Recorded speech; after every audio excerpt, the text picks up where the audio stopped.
reprezentanca bi rekel, da je kar dobra, da je prišla na Evropsko prvenstvo, to je kar velik mejnik. So prišli v top 16 ekip v Evropi, tako da so kar v redu ekipa.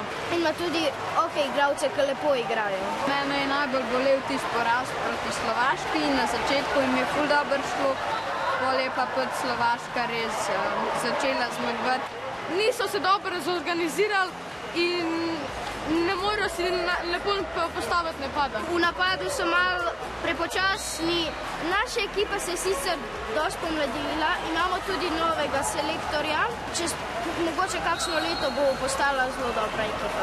V Sloveniji se ne ukvarja veliko ljudi z vaterpolom, ker ni toliko priljubljen šport in nima toliko dobrih igralcev in ni priljubljen šport.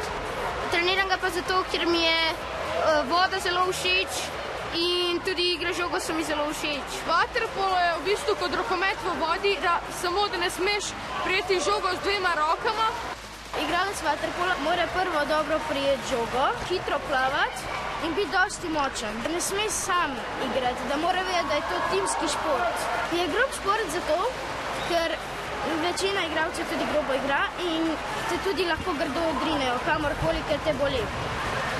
Sicer to ni dovoljeno, ampak če sodnik pregleda, to naredijo seveda.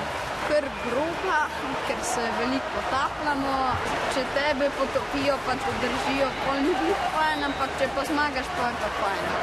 Ko treniraš in igraš, uporabljaš vse mišice in je eden najtežjih športov.